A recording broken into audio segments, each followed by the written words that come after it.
विद्यांच यस्तद्वेदो भयं अविद्या मृत्युं तीर्त्वा विद्यामृतमश्नुते. विद्यांच अविद्यांच यस्तद्वेदो भयं सह. अन्वयाचा असा आहे, या जो तत् उभयं त्या दोन म्हणजे कोणत्या विद्यांच अविद्यांच, विद्या आणि अविद्या या दोहोंच्या बाबतीत सहज वेद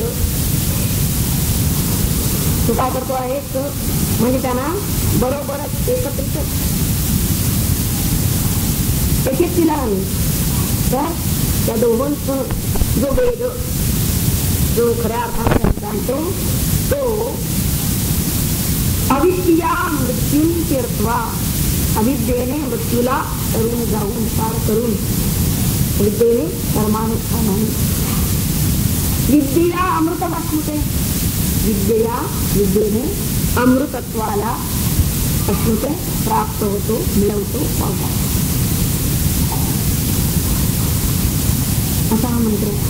या मंत्रामध्ये आपण गेल्या 2 वेळेला पाहिलेल्या 2 मंत्रांपूर्वी विद्या आणि अविद्या यांच्याबद्दल पृथक विचार न करता त्यांचा सम्यक विचार करावा आणि तो देवाच्या कल्याणाचा हा उपदेश या मंत्रामध्ये मुख्यत्वे केलेला आहे. की तिथं ते म्हणतात ह्या दोहोंच्या सह तुझा म्हणजे या दोघीची एकीचा कोणाचाही निषेध केलेला नाही, विद्येचा आणि अविद्येचा. पण या दोघांचा समन्वय करून जर तो राहील तर या मृत्यूला पार करून तो काय करेल, अमृतत्व प्राप्त करून घेईल. कारण मुळात जगाच्या निर्मितीपासून प्रत्येकजण हा अमृतत्वासाठी धडपडतो आहे, अमर होण्यासाठी. मृत्यूचं बरे हे जीवाला जन्मल्यापासून लागले, पण मृत्यूच्या कावरीतून कोणीही सुटू शकत नाही हेही त्याला कळलेलं आहे. मरण आपल्याला नको आहे. नुसतंच मरण नव्हे तर मरणाआधी येणार म्हातारपण सुद्धा नको आहे, आजारपण सुद्धा नको आहे. जे नकार सांगितले 9 नकार त्यातले हे 3 नकार आपल्याला नको आहे. पण म्हणजे वास्तविक कितीही आपण भौतिक ज्ञानानं प्रगती करून घेतलेली आहे असं मनुष्यानं म्हटलं तरी सुद्धा या 3 गोष्टी त्याला अडचण आहेत. म्हणजे या 3 समस्या तो सोडवू शकत नाही. बऱ्याचदा सोडवल्यासारख्या त्याला वाटतात पण तरी सुद्धा त्या उरतात. मरण, या म्हातारपण, आजारपण आणि मरण. मुख्यत्वे असं झालेलं आहे की हा बद्ध जीव मूळ कुठे चुकलेलं आहे त्याचं, तर भगवंताबरोबर आपलं जे शाश्वत नातं आहे तो विसरलेला आहे. आणि जे काही आपल्याला तात्पुरतं जे जन्मस्थान हा देव मिळालेला आहे ते तात्पुरतं स्थान आहे आपलं. काही कालपर्यंतच आपण त्यात राहणार आहोत वास्तविक, पण त्याला तो सर्वस्व मानून बसला. हे देह त्याला सर्वस्व झाला आणि म्हणून तो भगवंताला विसरला. पण भगवंताने त्याच्यावरती कृपा केली. भगवंतानी ही अशी जी शास्त्र उपनिषद वेदांत जे आहेत ते कशासाठी मंत्र आहेत तर त्याला स्मृती करून देण्यासाठी, त्याला आठवण करून देण्यासाठी. तुझं शाश्वत स्थान, निवास स्थान, तुझं निजधाम ते भौतिक जग नाहीये. खरा तर तू आध्यात्मिक जगाचाच रहिवासी आहे. तेव्हा परत जर त्याच ठिकाणी जर जाऊ शकशील तर तू सुखी होऊ शकशील. कुणाला जायचं आपल्या घरात व धामामध्ये सुख आहे. तेव्हा मुळात मनुष्य जीवन हीच हे ज्ञान मिळवण्याची, ज्ञान कोणतं, दिव्य ज्ञान, आत्मज्ञान मिळवण्याची सुसंधी आहे. आणि या संधीचा त्यांना फायदा घ्यायला पाहिजे. जो घेत नसेल घेत नाही म्हणून तर पुन्हा पुन्हा पुन्हा पुन्हा त्याला मरण भोगावं लागतं. आणि म्हणूनच इथं आल्यानंतर हा विचार पहिला ठरतो की या मरणाच्या पार कसं जायचं, मृत्यूवा कसं व्हायचं, मृत्यूच्या अतीत कसं जायचं. अविद्येचा मार्ग अनुसरून तो भौतिक सुख साधन मिळवू शकतो. इंद्रिय सुखासाठी अविद्या मार्गाने अविद्या मिळवून म्हणजे इंद्रिय सुख, ऐंद्रिय सुख असं ज्याला म्हणतो आपण, ते त्याला अविद्येचा मार्ग अनुसरून मिळू शकेल. पण जन्म आणि मृत्यू हे त्याचे सुखच नाही. अविद्येचं अनुसरण करून विद्येच्या मार्गाने जर तो गेला तर त्याला समाधान मिळू शकेल. आणि त्याला पूर्ण समाधान हवं आहे. ते पूर्ण समाधान आत्मज्ञानानं त्याला मिळणार. आता मृत्यू म्हणजे काय, यामध्ये इथं या मंत्रामध्ये मृत्यू आणि अमृतत्व असे स्पष्ट शब्द आलेले, तर त्याही संज्ञा आपल्याला जरा पाहायला लागणार आहे. मृत्यू म्हणजे अशाश्वत वस्तू, ही शाश्वत नाही. आणि या अशाश्वत वस्तूंच्या ज्ञानामुळे म्हणजे या अविद्येमुळे काय होणार आहे, तर दुःख जी आहे ती हलकी करण्याचा तो प्रयत्न करतोय. जीवनात दुःख तर आहेतच, भेटतात, पण ती कशी हलकी होती. अनेक भौतिक सुखसाधना लागली, कशासाठी मनुष्य घेतो सुखसाधन, तर आपली जीवनातील दुःख कमी कमी करता यावीत म्हणून, त्यासाठी. पण अविद्येनं अशी भौतिक सुखसाधना दिली, बरीचशी दुःख त्याची कमी केली, पण पूर्ण समाधान त्या नात्यानं मिळत नाही. आणि म्हणून हे पूर्ण समाधान प्राप्त करून घेण्यासाठी त्याला आत्मज्ञानाची विद्येची आवश्यकता आहे. आता ही विद्या, हे आत्मज्ञान मला कुठे मिळावं, त्यासाठी त्याला स्वतःमध्येच त्याचा शोध घ्यावा लागतो. एरवी जी भौतिक ऐंद्रिय सुख तो मिळवत असतो, ऐंद्रिय सुख साधना गाठत असतो, त्यावेळी पहा ती सगळी मीपणानं मिळवत असतो. म्हणजे ऐंद्रिय सुख मिळवत असताना तिथं मीपणा अधिकाधिक वाढतच जातो म्हणायला हरकत नाही. मीपणा तो मिळवतो. म्हणजे दृश्य ज्ञान, इंद्रिय ज्ञान, दृश्य ज्ञान, ज्या विद्येनं मिळणारं ज्ञान आहे ते ज्ञान सगळं तो मीपणानं मिळवत असतो. तिथं मीपणा त्याचा वाढत जातो. पण आत्मज्ञानाच्या वेळी मात्र हा मीपणाच बाजूला ठेवावा लागतो. आणि हा मीपणा कसा बाजूला करायचा, कारण एरवी त्याला सवय झालेली आहे. भौतिक जीवन जगताना भौतिक जीवन आणि आध्यात्मिक जीवन यांची सांगड कशी घालायची, हा आमच्याकडे प्रश्न आहे. भौतिक जीवनामध्ये आपण सतत मीपणानंच कार्य करत असतो. जे जे काही ज्ञान मिळवतो ते मीपणानं मिळवत असतो. तिथं मीपणाशिवाय चालतच नाही. परंतु आध्यात्मिक ज्ञान, आत्मज्ञान मिळवताना मात्र मीपणा पूर्णतः बाजूला ठेवावा लागतो. आता मीपणा कसा बाजूला ठेवायचा हे आम्हाला कोण सांगणार? ही खुबी, ही खुबी जे सांगतात ते आत्मज्ञानी पुरुष, सत्पुरुष, सद्गुरू असंही त्यांना म्हणतात. त्यांच्याकडून आपण ते समजावून घ्यावं लागतं. लक्ष श्लोकात मंत्रात आपण पाहिलं ते धीर पुरुष असतात, पण धीरा म्हणजे तर यांच्याकडूनच आपण हे कसं शिकायला पाहिजे की आपण मीपणा कसा बाजूला करायचा ही विद्या मिळवताना. मृत्यून तीर्थवा.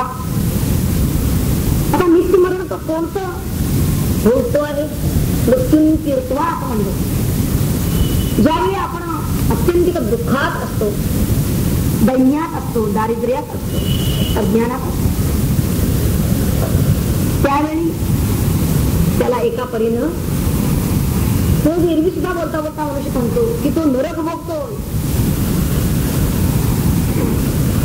त्यापेक्षा मनुष्य म्हणतो की यापेक्षा मेलेलं बरं. म्हणजे काय? म्हणजे तो मरणच भोगतो आहे, मरण प्राय यातना भोगतो आहे, दुःख भोगतो. म्हणजे आपण जेव्हा अत्यंतिक दुःख भोगत असतो त्यावेळी त्याला वाटतं की यातून आपण सुटावं, मृत्यू तीर्थवा, पण सुटका होत नाही त्याची. त्याचं कारण, त्या दुःखाचं जे कारण आहे ते कारण निरस्त व्हायला पाहिजे. कारणाचा नाश झाल्याशिवाय कार्याचा नाश होत नाही. दुःख हे जर जायला हवं असेल तर त्या दुःखाचं कारण काय आहे ते नष्ट व्हायला पाहिजे. तर तो खरा दुःखातून मुक्त झाला म्हणजे मृत्यून तीर्थवा असं होईल. दुःखाचं कारण पाहिलं पाहिजे. दुःख का आले? काहीतरी त्यानं अशुभ पापकर्म केली ती भोगण्यासाठी दुःख मिळते. ती का केली? कर्म तरी का करतो? देहाभिमान आहे, काहीतरी अज्ञान आहे, ही अज्ञानजन्य आहे ती दुःख.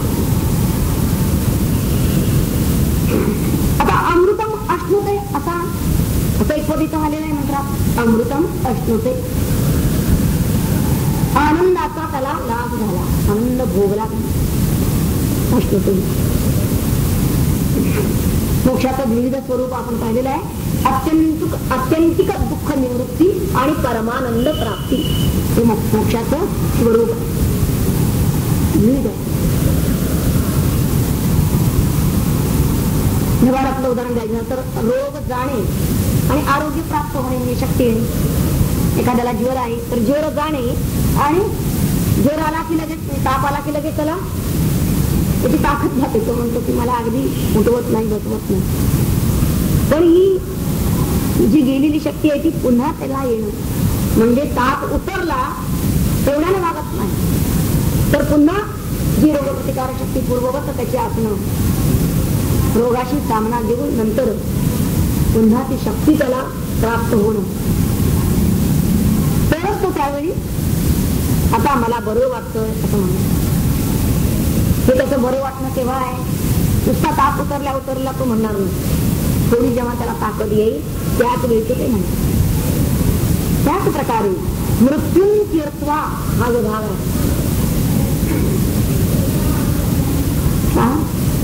आधीच आणि त्यांनी काय केलं? मृत्यून तीर्थवा कशानं? अविद्येया मृत्यून तीर्थवा. अविद्येया हा शब्द मुद्दाम घातलेला. अविद्येनं मृत्यून तीर्थवा. अविद्या या शब्दाचा अर्थ काय आपण केलेला आहे? कर्मानुष्ठान. अविद्येमध्येच अज्ञान दशेतच कर्म होतात, तेव्हा कर्माचं अनुष्ठान. अशी कर्म करायची आहेत की आपण मृत्यून तीर्थवा, त्या दुःखाच्या पार होऊ. अशी कर्म करायची आहे की आपल्याला मृत्यूनंतर स्वर्लोक प्राप्ती होईल. म्हणजे आपण कर्म केल्यानं जास्ती जास्त काय होईल? जास्ती जास्त कर्म करून जास्ती जास्त काय होईल? स्वर्लोक प्राप्ती होईल. अशी कर्म, पुण्यकर्म अशी केलेली आहे की ज्यामुळे आपल्याला उत्तम लोकाची प्राप्ती होईल. उत्तम लोक प्राप्ती हे त्याचं फलित आहे. आणि ती कुणाला नको आहे?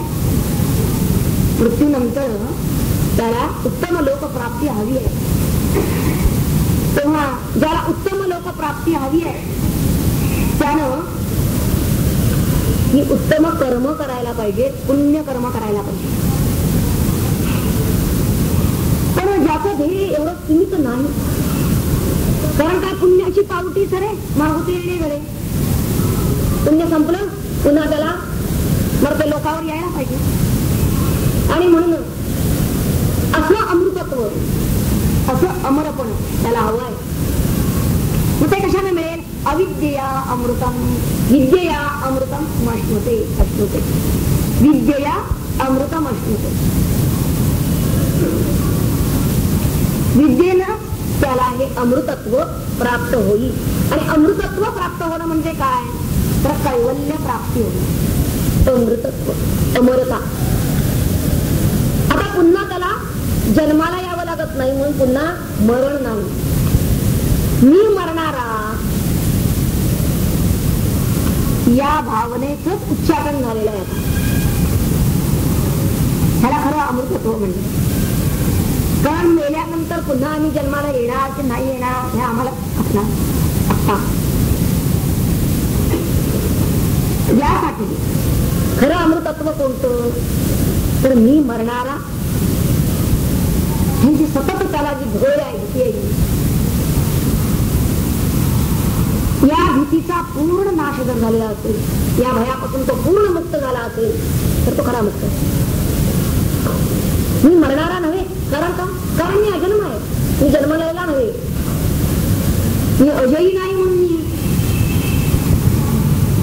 मी जन्मलेला नाही, म्हणजे मी अजय आहे म्हणून मी अमर आहे. हे ज्याला पक्क अनुभवाला आलं, त्याला आत्मज्ञान झालं, त्याला अमृतत्व मिळवलं. मुख्यत्वे आपल्या ठिकाणी ज्या शक्ती असतात, शारीरिक शक्ती, ऐंद्रिय शक्ती, ज्या काही भौतिक शक्ती असतात, त्या शक्ती कार्यान्वित झाल्या तर त्यांचं तेज टिकून राहतं. आणि हे काम अविद्या करते. आपल्या ठिकाणच्या शक्ती व्यक्त रूपाला आणणं, कार्यान्वित करणं, हे कार्य अविद्येचं आहे. म्हणून अविद्या मागच्याला सांगितलं की आपलं हे बाह्य भौतिक जीवन विकसित होण्यासाठी, अभ्युदय साधण्यासाठी, आपण पाहिलं मागच्याला, अभ्युदय साधण्यासाठी म्हणून अविद्येची आवश्यकता आहे. पण तो अविद्येतच जर गुंतून राहिला, कारण विद्या ही काय करते? त्याला विवेक शिकवते. अविद्येनं अनेक अनेक उपभोग साधनं त्याच्यापुढे निर्माण करून ठेवली, पण त्यातच तो गुंतून बसला तर जी शक्ती, जे तेज प्रकट झालं, ती निस्तेज व्हायला कितीचा वेळ लागणार आहे. आणि म्हणून विद्या ही काय करते? त्याला विवेक शिकवते. ती जर नसेल तर अविद्येमुळे जे काही यश प्राप्त झालेलं होतं, त्यामुळे उलट त्याला भ्रम निर्माण होण्याची शक्यता, तो भ्रांतीत पडणार. उदाहरण बघूया की आपण तसं पाहिलं तर स्वयंपाक जे करतो ते अविद्येतच करतो, कोणतंही कर्म करतो ते अविद्येनं करतो. आता हा स्वयंपाक केला, तो आपण जेवलो, त्यानं आपल्याला शरीरात पुष्टी आली, हळूहळू लहानाचे आपण त्यामुळेच मोठे झालो, हे जेवण. म्हणजे इथे जो हा विकास बाह्य दिसून आला, हा करणारी ती अविद्या आहे. पण आपल्याला जी अमृतत्वाची प्राप्ती होणार आहे ती विद्येमुळे होणार आहे. कारण हे कसं? आयुष्य नुसतं वर्धन करणं किंवा देह टिकवून ठेवणं, देह वाढवणं, तेवढंच या मनुष्य देहाचं फलित नाही, ध्येय नाही, सार्थक नाही. तर जेवढं आयुष्य आहे तेवढं आम्ही आनंदानं जगू, असं त्याला वाटलं पाहिजे. इतकंच काय, ते जगत असताना आम्ही धीर होऊ. धीर शब्दाचा अर्थ आपण मागच्या वेळी सविस्तर पाहिलेला. आणि हे त्याला कोण सांगतं? हे विद्येनं त्याला कळतं. विद्या हा विवेक त्याला शिकवतो. जोपर्यंत अविद्या आहे तोपर्यंत देह म्हणजे मी ही भावना राहत नाही. तेव्हा विद्येमुळेच हे संपूर्ण जे जगत आहे नामरूपात्मक, आणि हा देह सुद्धा त्याला काही नाव आहे, आकार आहे, परंतु हा देह म्हणजे मी नव्हे, तर मी अमर आहे. आणि नुसता मी अमर आहे नाही, तर माझी कर्म अमर आहे. देह अमर नाही, परंतु अशी कर्म, पूर्वीची कर्म जड आहेत, पण ते अज्ञान कसे झालेली आहेत. पण तीच कर्म अमर होतात. मरावे परी कीर्ती रूपे उरावे. आता मरावे म्हणजे तिथे देह पडणे, हा. पण देह पडला तरी, म्हणजे त्यांचाही देह पडला साधूंचाही, तरी सुद्धा ते कीर्ती रूपानं उरले. आता हे कीर्ती रूप म्हणजे काय? त्यांनी जे काही धर्म कार्य केलं, जी कर्म केली, ती कर्म अमर झालेली आहे, लक्षात. आणि फक्त तीच कर्म अमर होतात. जेव्हा तो अमृतत्वाची प्राप्ती करून घेतो विद्येया आणि मग अविद्येया कर्म करतो, तर कुठलंही कर्म करायचं असेल तर अमृतत्वाची प्राप्ती करून घेतल्यानंतरची जी कर्म आहेत त्याची तीच फक्त अमर आहे. बाकीची आधीची कर्म त्यानं काय काय केली काही माहित नाही, ती कर्म अमर होत नाही. तेव्हा जे जे अशाश्वत आहे त्या अशाश्वताच्या बाजूला एक शाश्वत म्हणून असतच, आणि जे शाश्वत आहे तेच ज्ञान आहे, त्यालाच विद्या असं म्हणलं आहे. तेव्हा अगदी अविद्येचा स्थूल जरी अर्थ आपण घेतला तरी सुद्धा आपल्या लक्षात येईल की काहीतरी विशिष्ट संस्कारामधूनच या मृत्यूवर, म्हणजे या दुःखांवर, या संकटांवर, या दैन्यावर, दारिद्र्यावर आपल्याला मात करता येते. अविद्येनं मात करणं, अविद्येया मृत्यून तीर्थवा. काहीतरी त्या ठिकाणी विशिष्ट संस्कार म्हणजे ही अविद्या सुद्धा त्याला मृत्यूतून तरून नेते. भौतिक जीवनामध्ये जर तो मरण भोगत असेल तर त्यातून त्याला वर काढण्याचं काम, त्यातून त्याला बाहेर काढण्याचं काम ही अविद्या. पण एवढ्यावर त्याचं समाधान होईलच असं नाही, कारण ही तात्पुरती मलमपट्टी झाली. एक दुःखातून तो बाहेर आला, पुन्हा दुसरं दुःख उभं टाकलं. म्हणजे अविद्या त्याला कायमची दुःख निवृत्ती देऊ शकत नाही. म्हणून इथं विद्येचं सहाय्य घेतलेलं आहे. विद्या अमृतम अश्नुते. विद्येनं काय करायचंय? अमृतत्व प्राप्त करून घ्यायचं. आता ही विद्या त्याला अमृतत्व कसं प्राप्त करून देते ते पाहायचं आहे. तेव्हा आपल्या ठिकाणी विद्येच्या ठिकाणी मी सांगितलं की मी म्हणजे अहम आहे. अहम हा अज्ञान जन्य, अज्ञान मूळ असं त्याला म्हणलं. पण हा जो मी आहे, हा मी, हा अहम जरी अविद्येनं निर्माण केलेला असला तरी त्याचा उपयोग आपण इकडे विद्या करून घ्यायचा, ज्ञानासाठी करून घ्यायचा, अमृतत्व प्राप्तीसाठी करून घ्यायचा. तो जो देहाकडे लागलेला असतो तो मी जर आपण आत्म्याकडे लावला, आत्मस्वरूपाकडे लावला तरच अमृतत्व प्राप्ती आहे. म्हणजे इथे जे तरी सांगितलं की अविद्या मृत्यून तीर्थवा विद्या अमृतम अश्नुते. या दोघांचं त्यांच्यात उभय, या दोन्ही सहवेद. त्यांना तू सह म्हणजे बरोबरच, एकत्रितच त्यांचं काय कर, त्यांना जाणून घे खऱ्या अर्थाने. वेद त्यांचं ज्ञान करून घे. फक्त अविद्येमध्येच गुंतला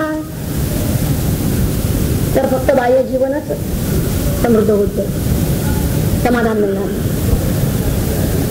मागच्या पाहिलं आपण नुसतं विद्येच्या अंगानच तो राहिला तर तिथेही त्याचा हा अहम लयाला जाणार. तेव्हा ह्या अहमचा मोहरा वळवणं हे महत्वाचं. मिळालेलं आहे साधन आपल्याला विद्येनं, ही अहमची जाणीव ती लावायची आपण विचारानं, विद्येनं. ती विद्या या महात्म्यांच्याकडून आपण समजावून घ्यायची. कसं आम्ही आत्म्याकडे तिला लावायचं त्या आमच्या मूळ जाणीवेला. आपण असं नाही करायचंय की जाणीवेची एक अवस्था टाकायची आणि दुसरीचा स्वीकार करायचा, असं नाही. याला खरं ज्ञान म्हणत नाही. जाणीवेची एक अवस्था टाकून दुसरी स्वीकारणं म्हणजे ज्ञान होणं नव्हे. पुन्हा तो अज्ञानातच आहे. तेव्हा खऱ्या ज्ञानाचं लक्षण हेच आहे की या दोहोपासूनही, या अविद्येपासूनही आणि विद्येपासूनही आसक्ती नसेल, निर्लेप कसं राहावं हे त्याला कळायला पाहिजे. भौतिक ज्ञान, अलौकिक ज्ञान आणि शास्त्रीय ज्ञान असं म्हणतात. लौकिक ज्ञान आणि शास्त्रीय ज्ञान या दोहोपासूनही अलिप्तता त्याला शिकता आली पाहिजे.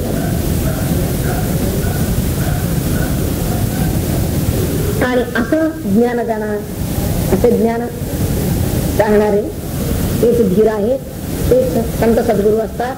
त्यांच्याकडून आपल्याला ही विद्या, अमृतत्वाची विद्या शिकून घ्यायची. विद्येच्या आधारानंच अविद्या टिकलेली असते. तसंच अविद्येचा सुद्धा, विद्येवर सुद्धा अवलंबून आहे ही विद्या. विद्या कळली पण काही केलंच नाही तर म्हणजे कर्मानुष्ठान पाहिजे ना.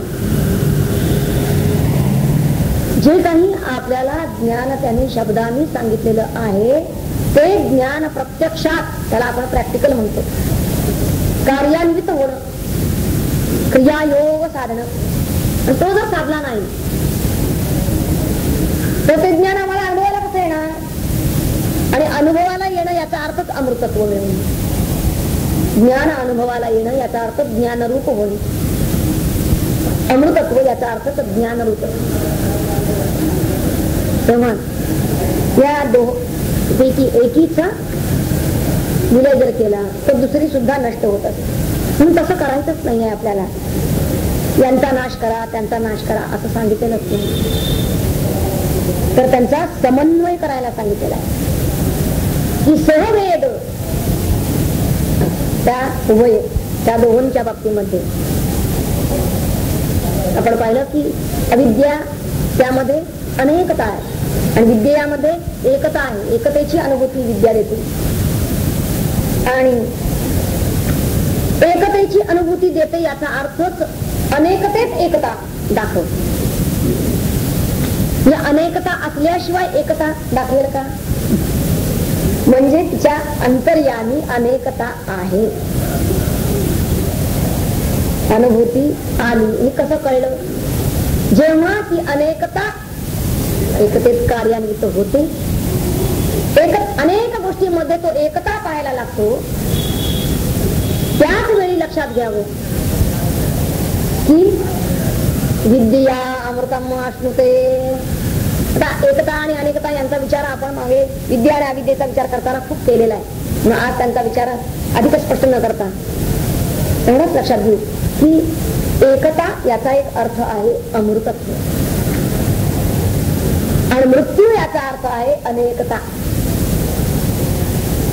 तेव्हा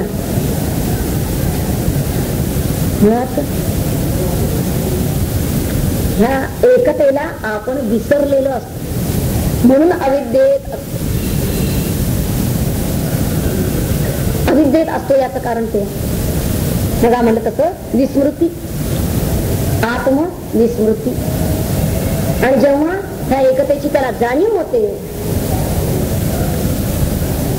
आणि जाणीव नुसती नव्हे तर ती जाणीव पुन्हा कार्यान्वित होते. तेव्हा जर जसा तो अधिकाधिक या एकतेकडे वळायला लागतो अंतर्यामीच्या, म्हणून हा शोध अंतर्यामी त्यांना आधी घ्यायचा आहे. शोध अंतर्यामी घेऊन जेव्हा अनुभूती त्याला अंतर्यामी येते त्याच वेळी नंतर ही एकता बाहेर प्रगट होते आणि प्रगट होत असताना मग त्याला अविद्ये म्हणजेच त्या अनेकतेचं साह्य. अमृतत्व मिळवणारे बरेच आहेत परंतु प्रत्येकांच्याकडून एक छाप, जसं गणपती छाप काढतात तसं या सर्व साधू संतांच्याकडून एक छाप कामा होतील का? कार्य प्रत्येकाचं कार्य भिन्न आहे. आता ही भिन्नता का आली? अमृतत्व जर एकच आहे, एकता जर त्यांच्या ठिकाणची अनुभव जर एकच आहे, अनुभूती जर एकच आहे, तर मग कार्यात भिन्नता का? वास्तविक तरी सर्वांनी एकच काम करायला हवं पण तसं नाही. त्याचं कारण आहे की जेव्हा कर्मावर म्हणजे कार्यावर येतात त्यावेळी ही प्रकृती भिन्नता राहते. जसे त्रिगुण, प्रत्येकाचे स्वभाव त्रिगुणाप्रमाणे हे भिन्न आहे. त्रिगुणातीत झालेला आहे तर देहावर येऊनच कार्य करायला पाहिजे.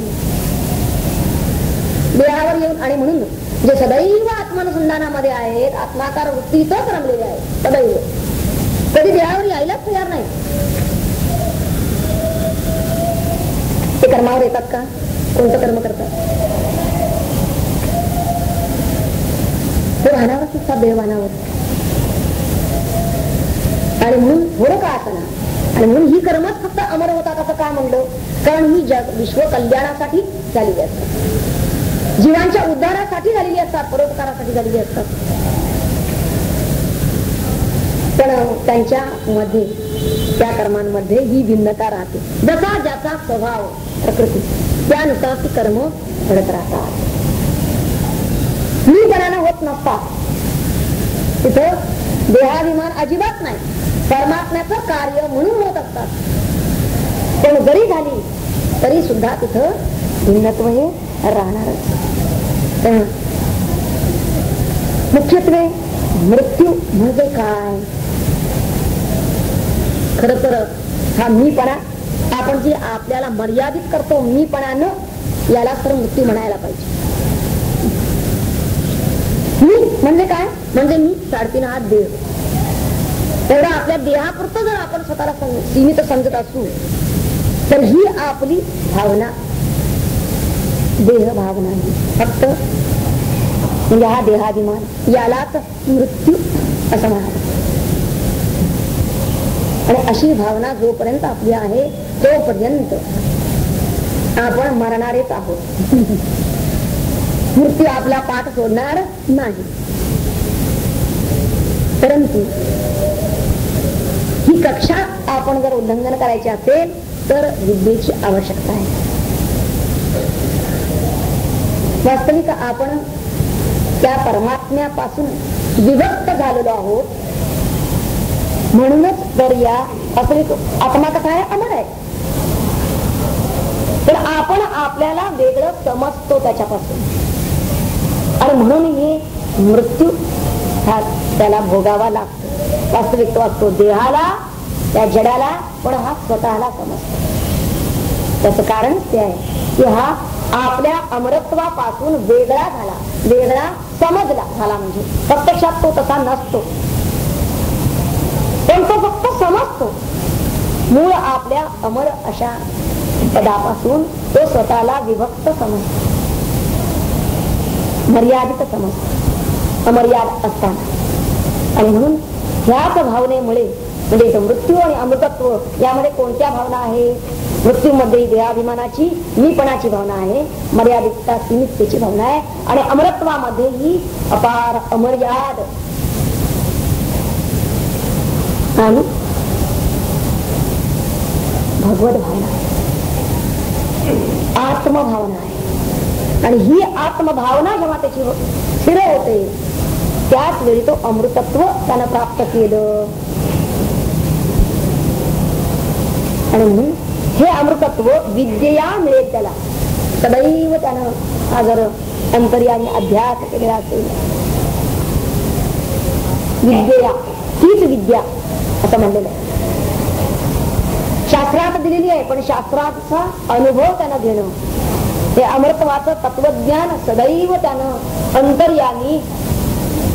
अंतर्यामी घोकायचं आहे. आत्मनिवेदन म्हणतात त्याला. हे अंतर्यामी घोकणं, हे आत्मनिवेदन जर तो सदैव करत असेल तर त्याला अमृतत्व प्राप्ती व्हायला वेळ लागत नाही. तेव्हा अमृतत्व आणि मृत्यूत्व म्हणजे काय हे आधी आम्हाला कळायला पाहिजे. हे अमृतत्व म्हणजे जन्म आणि मरण यांच्या अतीत. म्हणजे हे अमृतत्व असं नाही की मृत्यूच्या सापेक्ष आहे, असं नाही. आणि इतका वेळ आपण विचार मृत्यूच्या सापेक्ष करत गेले. पण अमृतत्वाची जाणीव ही तिथे जाणीव नकोच म्हणायला. अमृतत्व हे काय आहे? तर जन्म आणि मरण, मृत्यू आणि अमरता यांच्या जाणीवेच्या अतीत आहे. म्हणजे जिथं जन्म आणि मरण केव्हा जाणवतात? त्या दोघांपैकी एक काहीतरी आहे. जन्म तरी म्हणजे मरण आहे किंवा जीवित आहे, दोन्हीपैकी एक काहीतरी आहे, त्या सापेक्ष जाणवतात. म्हणजे तिथं जाणीव ही जास्त आहे. अमृतत्व हे असं आहे की तिथं ही जाणीवच नाही. जन्माचीही जाणीव नाही, जीविताचीही नाही आणि मरणाचीही नाही, मृत्यूचीही जाणीव नाही. फक्त केवळ मृत्यूची नव्हे, जन्म मरण दोन्हीचीही जाणीव जिथं नाही, त्याला अमृतत्व म्हणायचं आहे. म्हणजे जसं आपण म्हणलं की आनंद म्हणजे काय, दुःख निरपेक्ष. एरवीच्या सुखाला दुःखाची अपेक्षा, म्हणजे सुख म्हणलं की दुःख आलंच, किंवा दुःख नाही म्हणून सुख. पण तसं आनंदाचं स्वरूप नाही. आनंद हे स्वरूप कसं आहे की तिथे दुःखाचा लेशही नाही.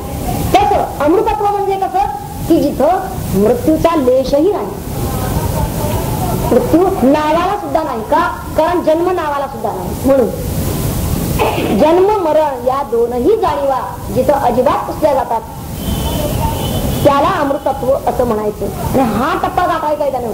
कशानं? विद्येला. विद्येनं हा टप्पा गाठायचा. नुसतं मला मृत्यू नको असं नव्हे, तर मला जन्मही नको आणि म्हणून मृत्यू. ही जी जाणीव आहे त्याची, ही जाणीव मुख्यत्वे त्या जाणीवेमुळं तो इथं कार्य कारण भावच गळून पडतो. पहा, कार्य कारण भावच मानला जात नाही. कारण मानलं की पुन्हा कार्य मानावं लागतं, परंतु तो भाव इथं अजिबात उरतच नाही.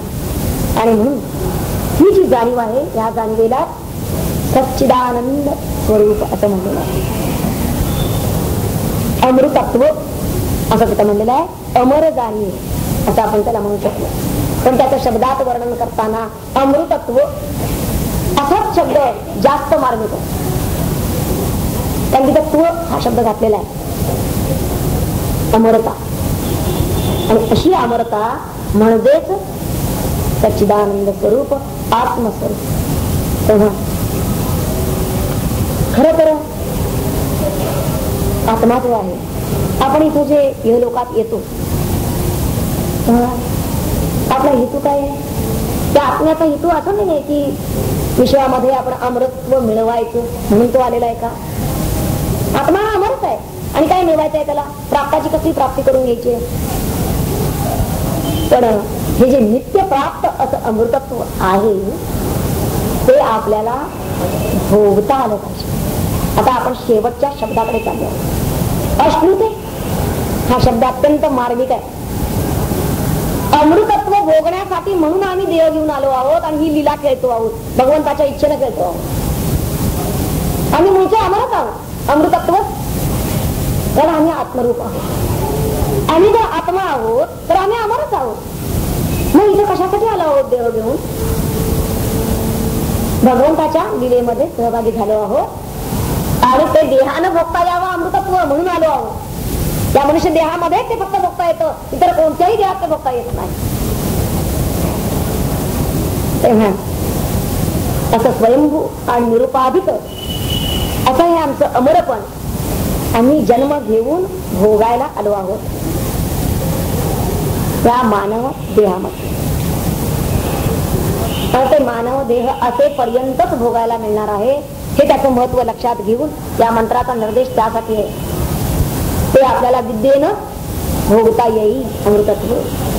अशी विद्या आपण मिळवायची आहे.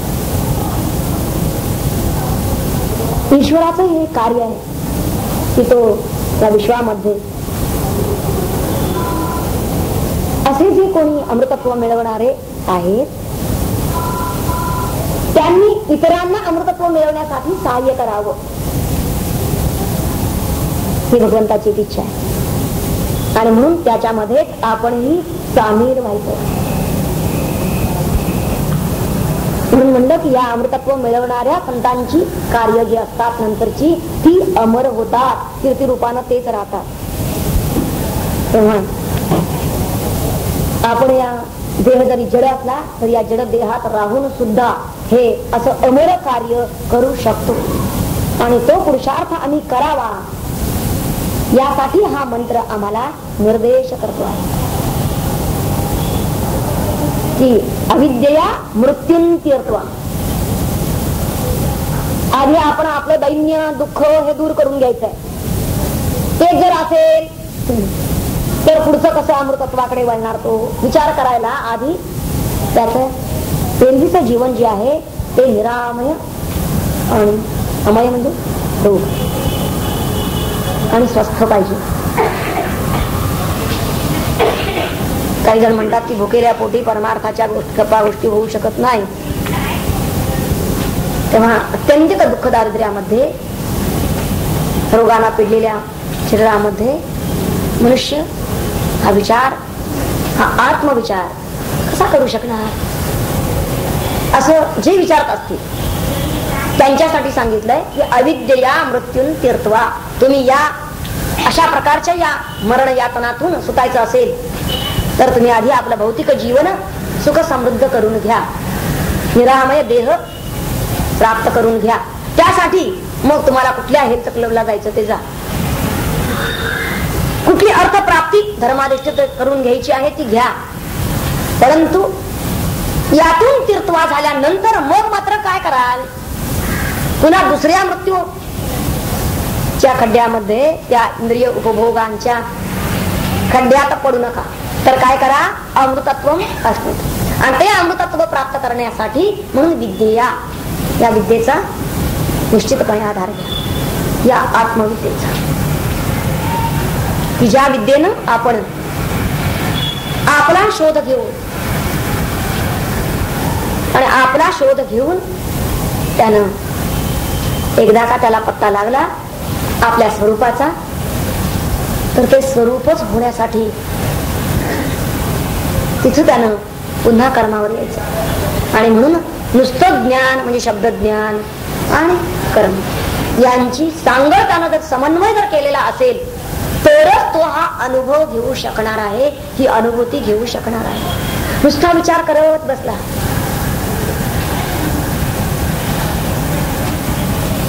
तर तेवढ्यानंही त्याचं काम होणार नाही.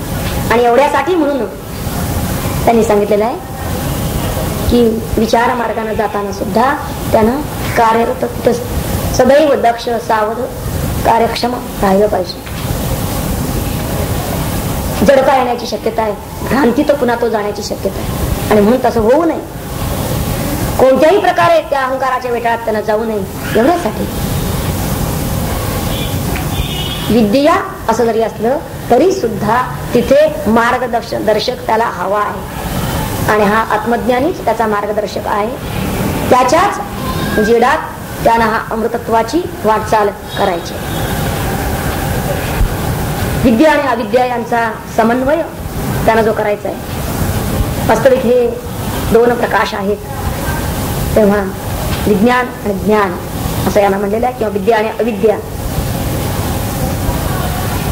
म्हणजे आपल्या ठिकाणी समाधान असावं असंही आपल्याला वाटत असतं, पण त्याचबरोबर कर्माला उद्युक्त होण्याची एक प्रेरणा आपल्या ठिकाणी निश्चितपणे असते.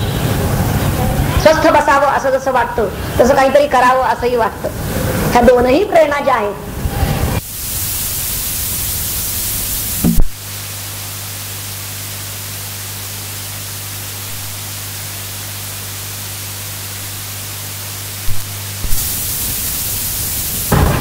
असा जर जीवन प्रवाह त्याचा या दोनही शक्तींनी संयमित आणि नियमित जर त्यानं केला तरच तो आपलं ध्येय निश्चितपणे गाठू शकेल. आणि तसं त्याला गाठावं अशी यज्ञवल्क्यांची कल्पना आहे. हा संपूर्ण मंत्र आपण म्हणायचा आहे. मंत्र मला म्हणायचा राहिला.